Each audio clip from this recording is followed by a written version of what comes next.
Hey guys, so the deep discussion for this weekend is going to be mental health, of course, but it's going to be mainly focused on myself and kind of what I've been going through the past like 3 weeks. Um, Kind of been a little hard, so I thought I would share my journey of what's going on. But I thought that I would do something fun first because you read my blogs, you see my videos. I thought maybe it'd be nice for you to get to know me on a level that's not stroke related. So I went to one of those things like that you see on Facebook where they have like the questions and you answer or whatever. So I looked up some of those. So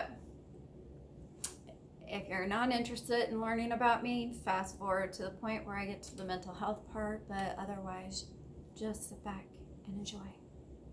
So, the first question is if you could live anywhere, where would it be? Australia. Love it. Would go there in a heartbeat. I wish it could happen, but it won't. But that's my number one place. What's your favorite city? Chicago. Chicago holds a very special place in my heart. I've been there several times. I admit I go when it's warm because it's better. I will never go there during the winter time. But I love that city. It's so easy to navigate. I've been to New York and I loved going to New York, but Chicago just feels more me. Your favorite place that you visited is Key West. Very laid back, love it. Um, it's just like got good energy, and I don't know. When I was there, I didn't want to leave, but that's usually the case anytime we go on a vacation. I'm like, I don't want to leave.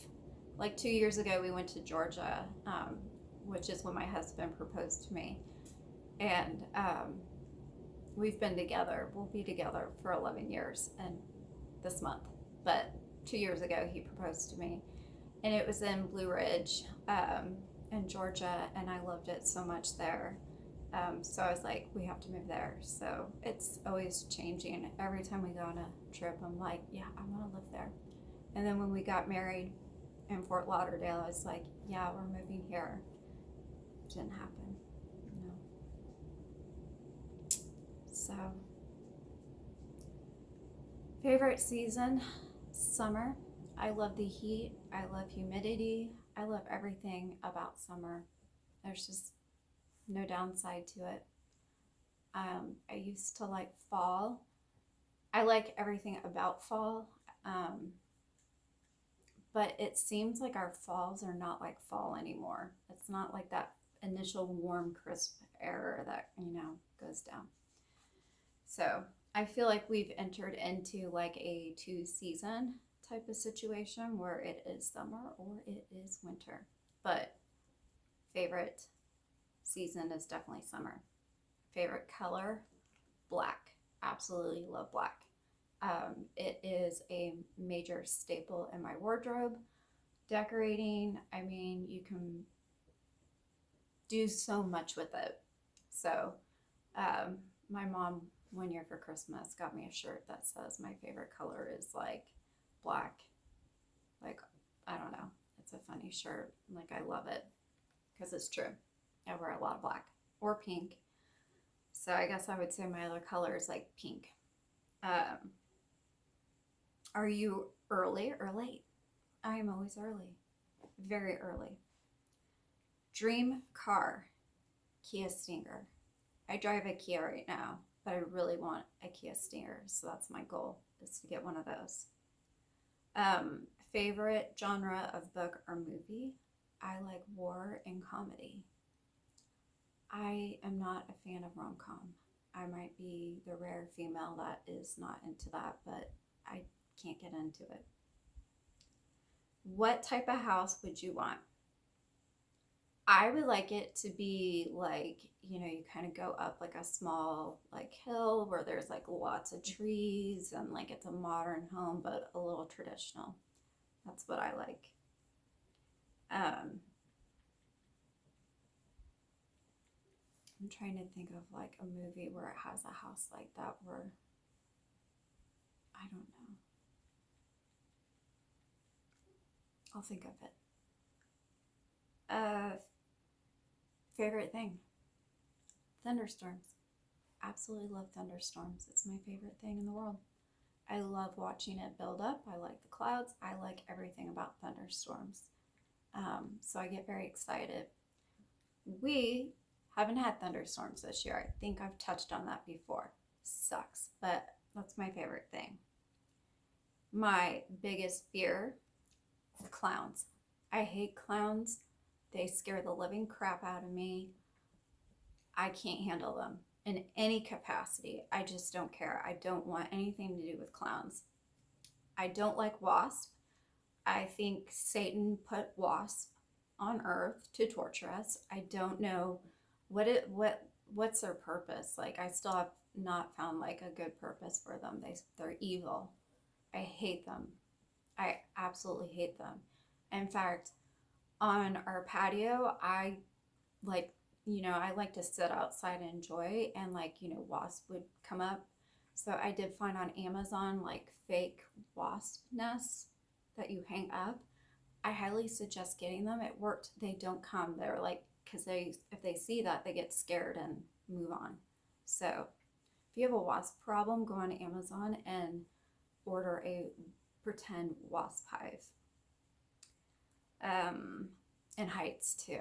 I used to love heights, and it was like my mid-20s all of a sudden, like I became petrified. And I think I went to Pikes Peak, and like the car almost went off, and that was enough for me. And from then on out, I was scared of heights. But I used to have like no fear on that, and now I do.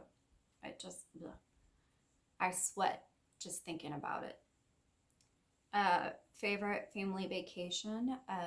Table Rock Lake is located in very South Missouri near the Arkansas border. And so it's right by Beaver Lake and Lake Taneycomo.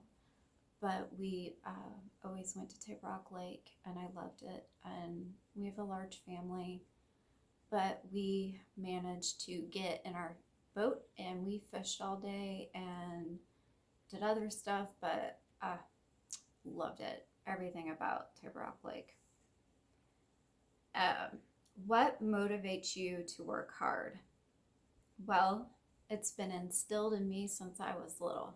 So our family has pretty good work ethic, and we're pretty loyal people to whoever we work for.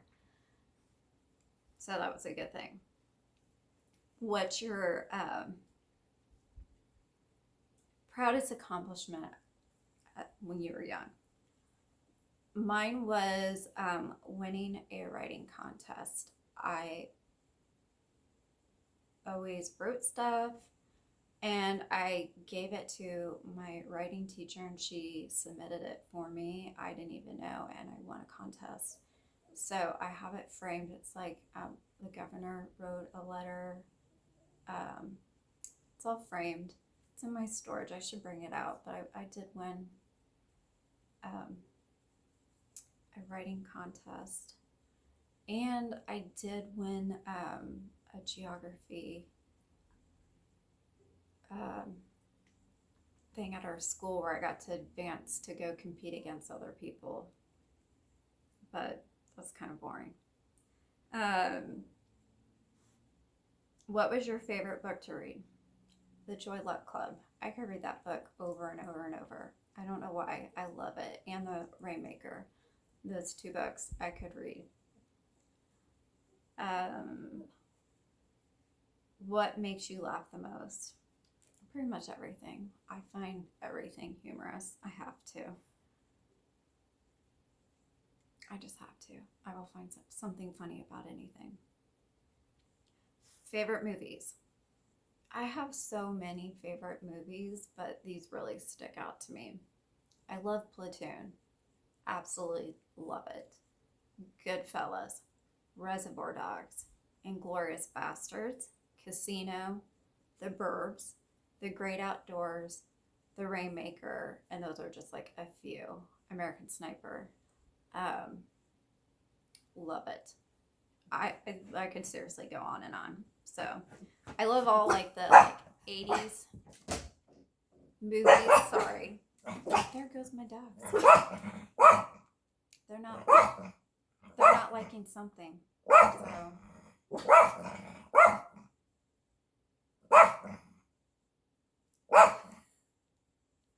So I'm gonna make light of this. That's funny. Okay. So, anyways, what did you want to be growing up? And I've touched on this. I wanted to be a lawyer, a politician. In my senior year, I wanted to join the military. And then I found out because of my heart problems, I wouldn't be able to do it. So I did want to get into the military. Graphic art design, I did do that. And some way fashion, not so much a designer, but a stylist. But I would say the one that really stuck out the most to me was a lawyer. I mean, I did debate. I just really felt compelled to be a lawyer. If you could eat one meal for the rest of your life, what would it be? It would be mashed potatoes or French fries. I am obsessed with both. I could just live off of them forever. Who is your favorite author? I like Anne Rice. John Grisham, obviously. Chuck Palahniuk. And Bret Easton Ellis.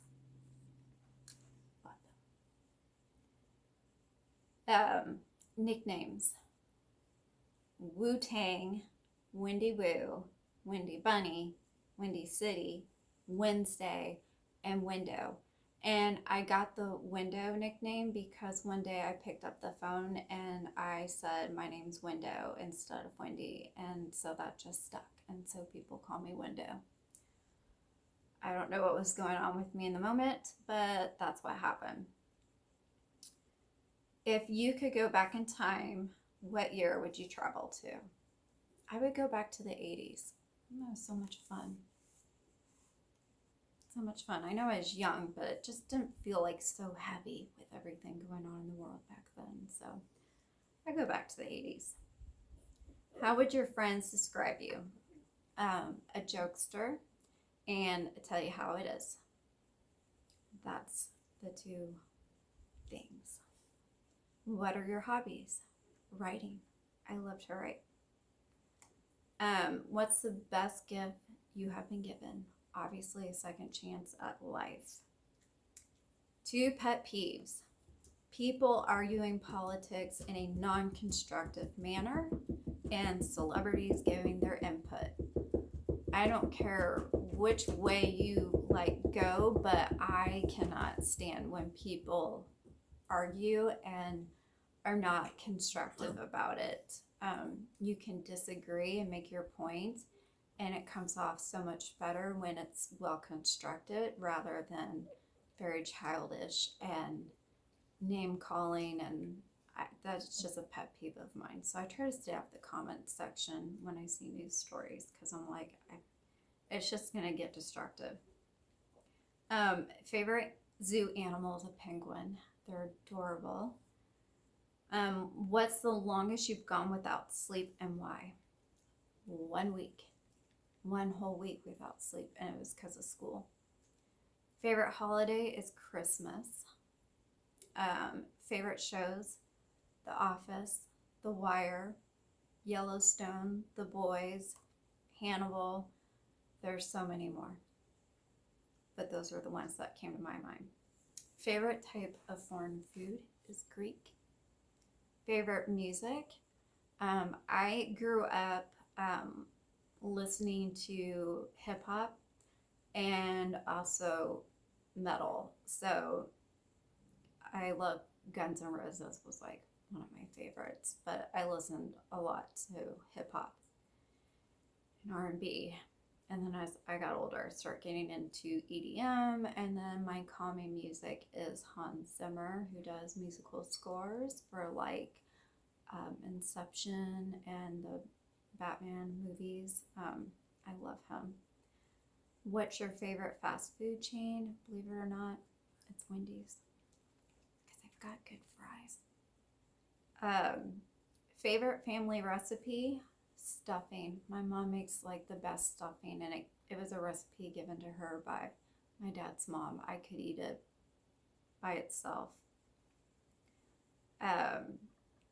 Favorite subject in school was history. Loved it. And I watch the History Channel all the time. I love it. And we had assignments where like we had to interview people from like, sadly most of them are deceased now, but you know, that were in war. And I found it absolutely intriguing to listen to their stories. So I love that stuff. Do you collect anything? Yes, I collect pigs. I love pigs and dinosaurs. Very odd, right? Are you an introvert or an extrovert? I am both. What senses would you say is your strongest? Smell and intuition. Does your family have a motto? Yes, keep your head down. That is like the best advice. Keep your head down, you'll get out of trouble, or won't get in trouble. Who was your first crush? It was Slash from Guns N' Roses. I kid you not. I don't know what it was about him, but I just had a huge crush on him back then. Now it's like, I can't say their last names, but it's like Jason Momoa and John Maganolio. I cannot say their last names, but those two are my top now. Bad habit, shopping and over analyzing. Those are very bad habits. So, anyways, that's just a little tidbit about myself, so you kind of know me just a little bit. I want to touch now on the topic at hand. So, mental health. I have had a very rough 3 weeks, and I will say it now because it's been said. My husband was laid off from his job, and that brought great uncertainty. His last day is the 16th. I'm sure he will find something. He's very talented, but you know, just having that news is startling for anyone. So just having that worry, and it's not more like I'm worried that he won't find something. I'm more worried like of how he's feeling. So he seems to be taking it pretty well, and he's got leads. So like, I kind of feel better about that. And then I, found out some like tragic kind of news on some people, and that kind of put some more weight on me. And then I just felt like I was in a really bad funk and I couldn't get out of it. And my neurosurgeon, she manages my seizure medications. And so she was like, I'm not going to do that anymore. I'm going to have you have a neurologist do that. And I said, that's fine. So, go see her. I think I brought this up. I went 4 days without my seizure medications, and that did a number, because anytime you take a lot of medication for a long period of time, your body's going to go through withdrawal. So I felt sick to my stomach. It was awful. And yesterday I took my pills. She put me on more medication too. And I felt fine. And then yesterday, all of a sudden, like, I felt way out of sorts. Like, I was just like, I felt dizzy. I felt like out of it. And I'm like, is it from, I fell like the previous day off a step stool. And luckily, I was able to catch my shunt before like it did damage. And so like I got inside my head and I was like, oh my god, like something's happening. So last night, like I just was crying nonstop. I slept and I cried, I slept and I cried, I slept and I cried, and I just couldn't pinpoint like what the hell was going on. Like it was just so exhausting. And then another thing crept into my head, and it's so ridiculous. Like why I am focused on this. I have made mention before that a long time ago, way like over a decade ago, I had an eating disorder. And it wasn't because I wanted to be thin, it was because my life at that point felt like it was out of control and it was a way for me to control my situation. So every time I got on the scale and saw the numbers keep going down, I was like, you've got control, you've got control. And then I was hospitalized. They didn't really cure me. I cured myself because that place was a joke and it got shut down, thankfully. So, I got to a good place. And then I've explained that I got diagnosed with POTS syndrome. And with that is an autonomic dysfunction disorder. So, like, my whole body is always in fight mode. So, I went from a healthy 120 and dropped down to 103 pounds. And it sucked because it took a lot of work to get to 120 and also just to be happy to be at 120, right? And all of a sudden I've lost like a ton of weight. And I had to buy all new clothes, and I was eating everything I could just to try to gain some weight, and it just never seemed to get, it just didn't matter. Like I could not gain weight. So I have my stroke, and I remember the doctors telling my mom, she needs to gain some weight because it was really hard for the nurses to get IVs or anything because my arms were just so small. So after my stroke, coming back home and recovering, my weight started going up, which is good, right? Like that was my goal, was for my weight to go up. So every time I had my doctor's appointment, and granted in the beginning stages I was living out of my pajamas, I had no like concept of like that I was gaining weight at that time. So I go to my doctor's appointment and I noticed that my weight like shot up, and I'm like, oh my god, like how did I gain weight that quick? And I'm like, I'm not exercising, I'm like kind of just sitting, but I'm not eating that much either. So I can understand if you're sitting on a couch and just eating a bunch of potato chips and like you're gaining weight, but I was like not hungry. And so I didn't understand it. And so every time I went to the doctor's office, it just kept on going up and up. And I was like, why is why is this bothering me? Like this is what I wanted, right? Was to get back up to a weight. So why is it bothering me? Like why is that eating disorder voice coming back to me like, not good, Wendy, not good. So the other day when I went to so anyways, I've been eating very healthy and I've been doing my like exercises, and I go to my neurologist appointment and like I had gained more weight, and I'm like, what is going on? And it got to me. It just made me feel like crap. And I'm like, why do I feel like crap? I'm at a healthy weight. This was a goal of mine to get back to this weight. And now that I'm there, like I'm upset. And I think it's because I didn't have I didn't control the narrative of gaining that weight. It just came on. So it's control. And that's my biggest problem is control. I have to feel that I'm in control of everything at all times.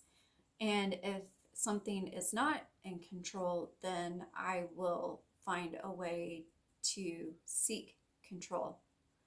Um, and I mean, I would never resort back to an eating disorder because trust me, that put like family and loved ones through hell, and it was personal hell for me too.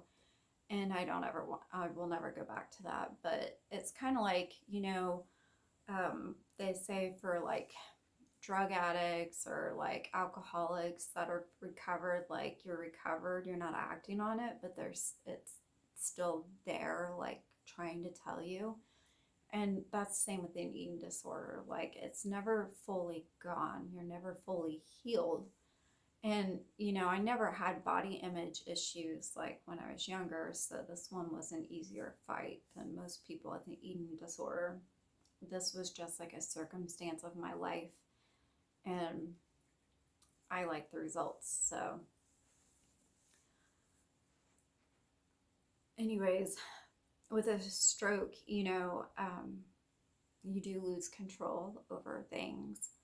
And you understand that, like, there are aspects that you will never be able to control. And I think the biggest part of overcoming everything is acceptance. And that's something that I have to teach myself is to accept things and not try to control things. So when things are out of my hand, instead of trying to be destructive and find a way to control something, I need to sit back and take a breather and accept it. So, you know, um, I can't control what's going on with my husband's work stuff. That I have to accept what's going on, and he is a man and he will get a job. It's going to be okay. I can't control that. Um, you know, my weight, I have to accept that. That's my weight. And, it's a healthy weight. I should be happy and celebrating. Like, it's just ridiculous. Like, I have to keep telling myself, like, that's ridiculous. And then I have to reconcile with myself that I'm going to be feeling some physical things that might trigger a part of me thinking that I'm going to have another stroke or I'm dying. Because last night I almost drove myself to the ER because I was that out of control. And I have no clue what caused it. It was just like, it was not good, guys. Like, I actually did my video of the day or emotions of the day yesterday, and it was just me like crying and crying. And maybe I probably should have shown that so you could really get like a good grasp of like my pain. So it just sucks, like every time my head hurts, or, like I felt like my breathing was becoming labored. And I was on my phone as normal, just scrolling, and I was seeing double vision. I got up and I was wobbly, and I was like, something's not right. And I'm always right when I listen to my body, but I was like, I don't think it's anything serious. So it's hard, when you go through a medical trauma, like, and then you start experiencing stuff like, you get in your head and you start freaking out, and like freaking out can lead to other things. So if you start freaking out, your heart rate's going to start going up. So as your heart rate's going up, and you're like, oh my God, my heart is racing. And then you're breathing, you're starting to hyperventilate. And it's just a domino effect. So that's basically what, it's just hard to put into words, let me say. I'm still trying to figure it out. I'm blogging about it right now. I'm about ready to release where it's more perfectly in place of what I'm trying to convey. But my piece is 2 steps forward, 1 step back. And that's basically what I feel like I'm going through at this moment in time, that like I feel like I've made so many strides and like I'm doing really great. And then bam, something happens and it drags me back. And then I get upset and frustrated with myself.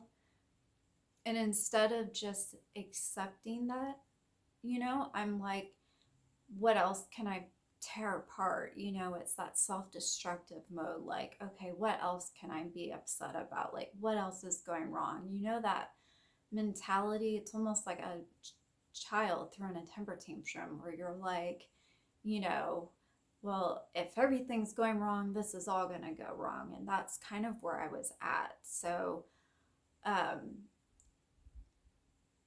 I'm like, I've got to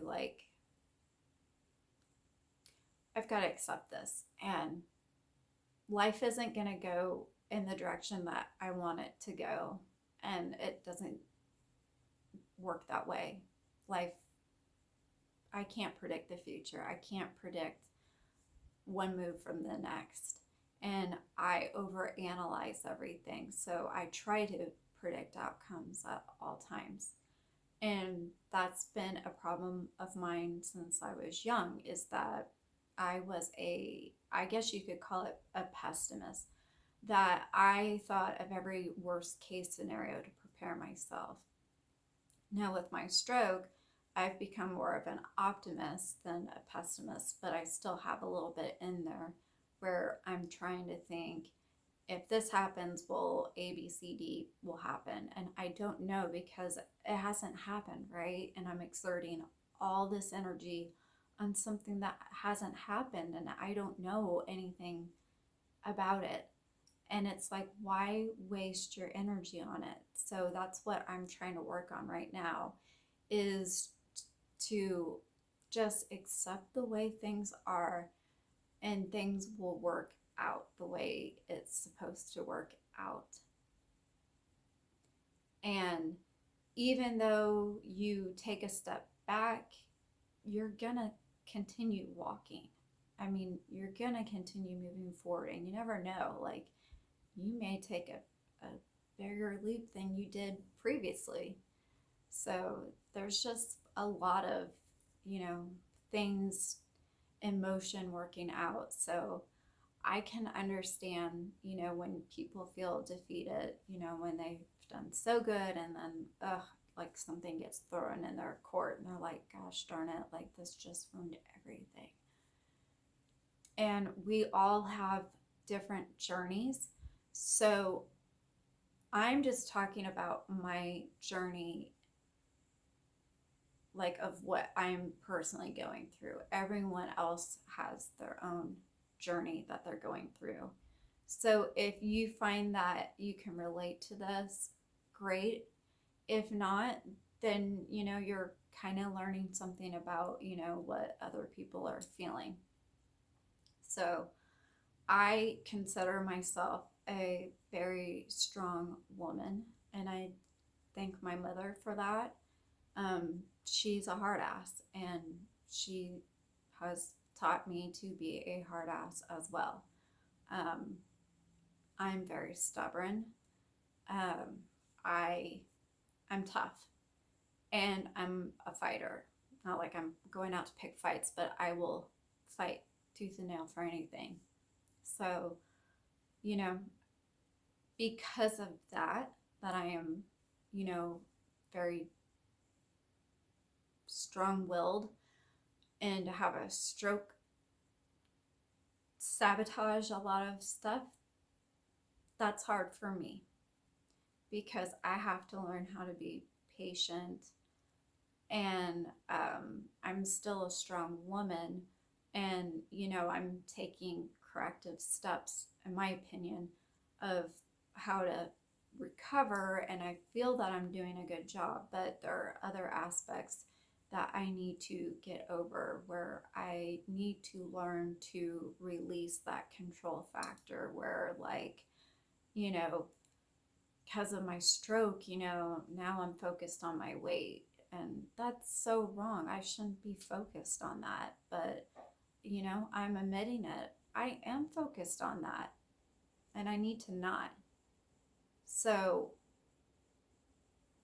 it's just, there's just a lot of things I got to work out. And it's never going to stop, guys. Like, you are going to have to learn how to do certain things. So there's a lot of people out there that I watch where they really do a great job of explaining, like, how they've had to learn how to do things because they had more deficits of learning how to um, adapt to their new normal and teach themselves how to do stuff. And, that's their journey. And, they're, for anyone that also is in that same position. For me, my deficit is stroke fatigue and short term memory loss, which is why if you see me, I'm always looking down or whatever, I'm searching for my words. So don't think I'm like distracted. That's just what I do to try to remember stuff as I look around. So, but, and the other part of me is that I have a shunt in the back of my head for the rest of my life. And I have to like protect it, like I can't do things that I probably would do where I could potentially like smack it. Like, I have to be careful with it, and feeling it is like a daily reminder that I have this, and it's saving my life. And I don't know why, but it ticks me off like to no end. And I've said it before, like my first surgery, the craniotomy, that was like almost 12 hours long, that didn't tick me off. Getting the shunt surgery did a number on me, like a real number on me, like mentally, physically. And they call that a non invasive surgery. And they need to change that around, because they basically stick like a knife thing and it goes all the way down to your abdomen. Pretty barbaric.